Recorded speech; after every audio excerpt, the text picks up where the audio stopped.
Let's bring in our guest who's standing by, joining us this hour. Civil and trial attorney Ted Spalding is with us.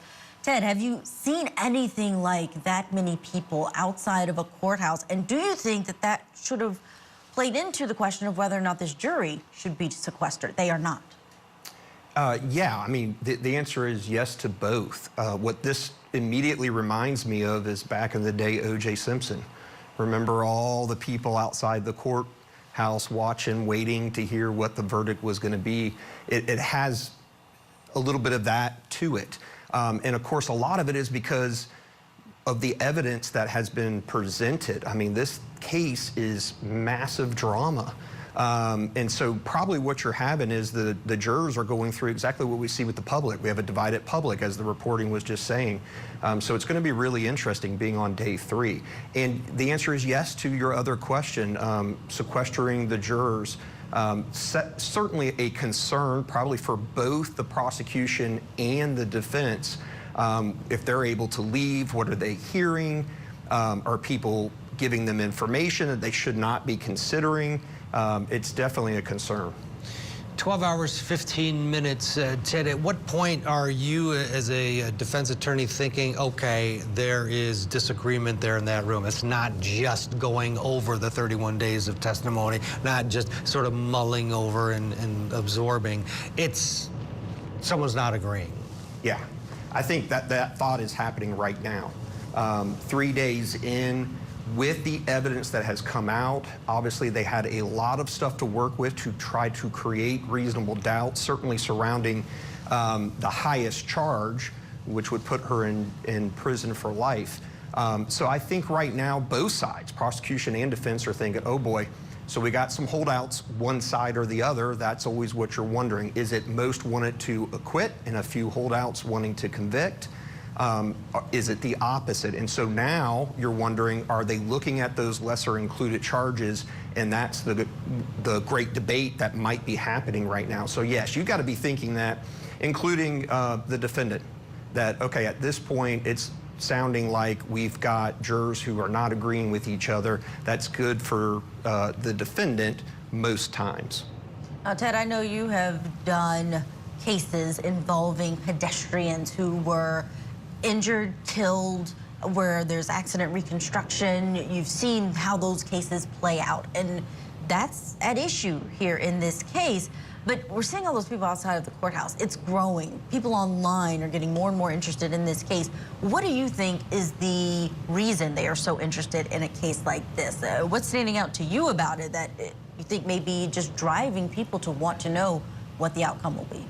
Yeah, I think, again, it's the drama that has been created surrounding the defense argument that this is a cover-up, that police officers were actually involved in the murder of this individual, and that they're covering it up and they're blaming someone who had nothing to do with it.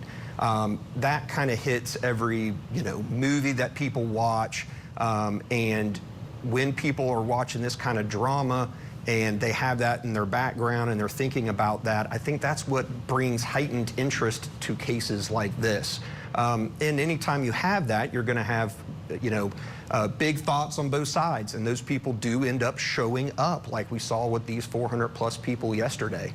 They have strong beliefs about innocent or guilt, and they're showing up. The question is, what do the jurors think right now? Yeah, and you wonder if the split is the same in the jury pool or from this community. One would argue that there's got to be a couple jurors that are on this end of the spectrum and a couple over here and maybe some in the middle. Let's look at the latest poll that we have working here. And you can vote on the poll. You go to YouTube channel for Encore TV or go to our X, our Twitter handle. Go in and vote. Right now, we've got over 38,000 people who have come in, and this is what they're leaning towards. Guilty, 6%. Guilty of manslaughter, 13. That was 11. That's creeping up a little bit. Not guilty, 74, was 72. That's actually going up. Hung at 5, was up at 8. Now people are, which is odd. One would think after 12 hours, hung would be more of a likely outcome, but that's the poll. Your thoughts on that, Ted? The people watching overwhelmingly seem to think that Karen Read should be found not guilty. Yeah, I mean, it's fascinating. It always is, right? I think 9 times out of 10, what the public is thinking probably is what's going on with the jury. The hung jury, really, that's the kind of compromise that you get, right? So you've got a couple of holdouts on one side or the other, and then at the end of the day, you have a hung jury. So it doesn't surprise me. She's out on bail. Is a hung jury a win for the defense? Because, you know, she's not going to be, she would likely still be out on bail. Yeah. Mm-hmm. Yeah, I mean, it's always a win for the defense. It's not the win they want. Obviously, you want the acquittal, but the backup to that is a hung jury. That way, there is no acquittal.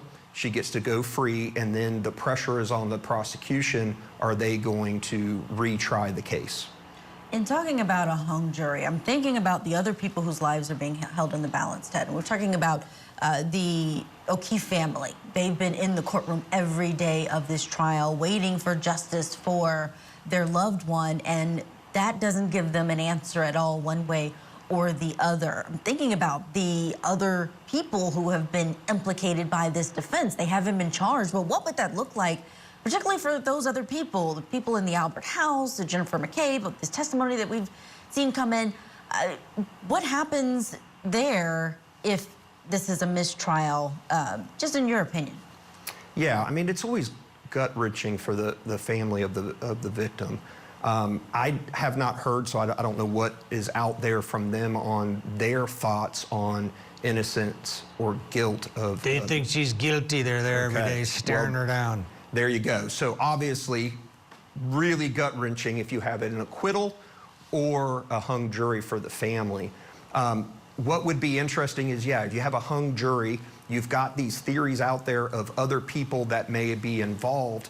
You would assume the police had already looked into those types of theories before bringing charges against Ms. Read. So you wouldn't think that all of a sudden they're going to switch and now go after somebody else. I don't think that's what's happening or would happen here. So I'm not too worried about that. I think if it's a hung jury, it's going to be, do we feel comfortable re-prosecuting this in front of another jury to see if they get it right if you're the prosecution. And that's what would be super interesting to see in the days and weeks post a hung jury. Yeah, and a split, people, what the split would be as far as, would be interesting. Many people want to see that federal investigation too. That's still hanging out there, it's ongoing, but at some point, the Department of Justice is likely going to release something to say this is what we found. We do have to squeeze in a break, but coming up, we are going to get you back to Tennessee as well for more testimony in the brother and sister charged murder trial. They're charged with first-degree murder for the death of their mother. Was this neglect? Were they just in over their heads? More on that. Let's bring back in Ted Spalding, who is standing by. Ted, your thoughts on that change of venue that's still pending? The trial date doesn't really impact that. The defense attorney wanted to make sure, hey, we're not agreeing to staying here in Latah County, where the college is that these 4 students attended. Yeah, I like that. That was the hint, hint, judge, let's get a ruling way of presenting that to the court to remind them, because clearly she wasn't waiving that by agreeing to the trial date. I am very interested for the ruling on that change of venue. Change of venue is brought up by motion a lot in high-profile cases. It's rarely granted from what I've seen, and there's been plenty that I look back at and say, this is probably one that should be granted, and then it's not. So it would be rare that it's granted in this case, but you know what we were talking about is we have a small town, very high-profile case. Would that be enough in and of itself? Then, of course, we've got this unique survey that is being allowed to try to generate the evidence to show to the judge that, look, everybody is biased. We cannot get a fair trial for the defendant here in this county.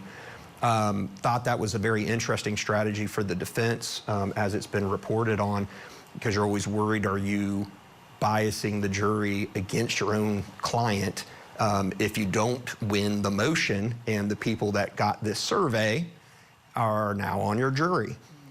So all of this is very, very interesting. They're putting all their the defense, their eggs in that basket. They want this venue changed. They really do believe that their client is not going to get a fair shake if they must move forward now what looks like June of 2025 with the trial here in this venue. And all parties in a death case have in the back of their mind the automatic appeals that go along with the death penalty in this country. And if you're sentenced to death, you are afforded, at the cost of the government, appeals, and it can go all the way, it will go all the way to the Supreme Court of the United States. So the change of venue is a big one in that, let's face it, it may, at the end of the day, if he is convicted to 4 counts of death, you know, recommended for death, and they don't change the venue, that's number one. And the defense is doing a very good job of making it very clear. They're pushing and talking and making the record very clear, we want to change a venue. This is a college town, a small college town, and 4 college students were killed. This hit home in this community like no other conceivable case you could come up with in terms of how it affected a community. Because the university is so intricate within the community. I don't know, Ted, your thoughts on the judge, you know, factoring that in, even the state, you know, if you're going to go for the death penalty, you have to take that into account, correct? Yes, and quite frankly, both sides, right? Either side can appeal. So just as much if the ruling is not changing venue, what if the ruling is change venue? And then there's an acquittal. You know, the other side, prosecution, could appeal, say that was not a good decision by the judge. So there's concerns on all sides, but yes, judges always, rightfully so, are concerned about their rulings and can they be appealed. Defense is always trying to create as many avenues to an appeal as possible. This is ultimately one of them that is used, is changing venue in a high-profile case like this. So smart on the part of the defense. The question, again, for trial strategy is, do they go too far in wanting to build all of these building blocks to a good appeal if venue is not transferred? That is what we'll see when the trial actually occurs. Yeah, if he's acquitted, there's no appeal from Right, no appeals state. for the state. They can't go back and do anything. But we do, I mean, just thinking about an appeal in this case, because overwhelmingly people believe the evidence is there. And my question, I know, Ted, you've talked about this Boise, Idaho versus where they want to move it, a bigger city, the capital of Idaho versus Latah County. I feel like the court is going to have to address how he would be prejudiced in Boise when everyone knows about this case. To your point, people there are more intimately impacted by it. They were the ones who didn't know who did this horrible crime. It's been all this time, these college kids are dead, and they perhaps feel a different way about it. But in Boise, Idaho, I don't know that it's any different for him in terms of people who know about the case.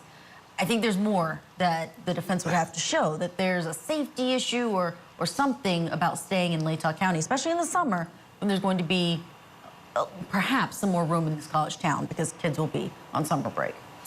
Yeah, I get what you're saying is that Boise's not, you know, Manhattan or New York City. There's a collective consciousness there that is very aware of this. And that's what the state's arguing. This is what everybody argues in every one of these cases.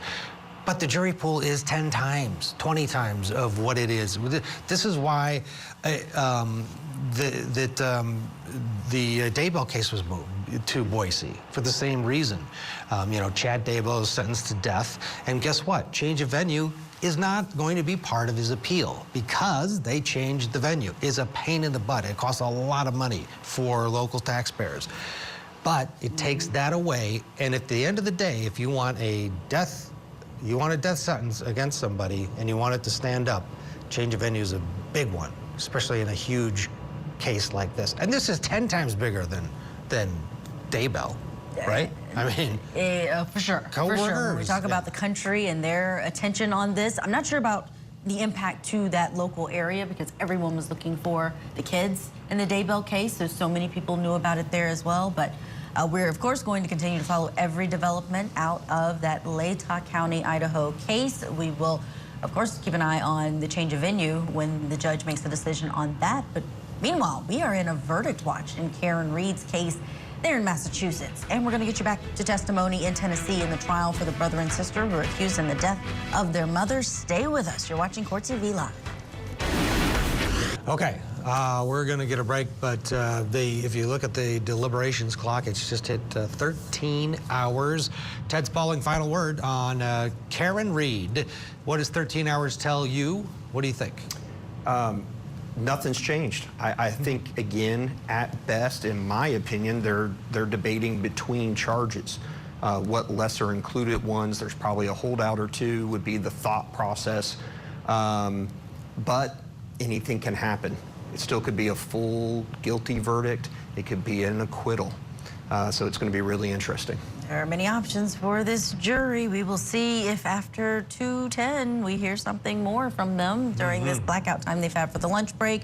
Again, that verdict watch continues, but also that testimony in the Tennessee trial for the brother and sister accused in the death of their mother. Stay with us. We have a lot more ahead, and we could get a verdict today. Before 3:45 is when they'll get a note. We've seen, just when you're lulled into it, the fan stops and there's a verdict. But for now, it keeps turning and they keep deliberating.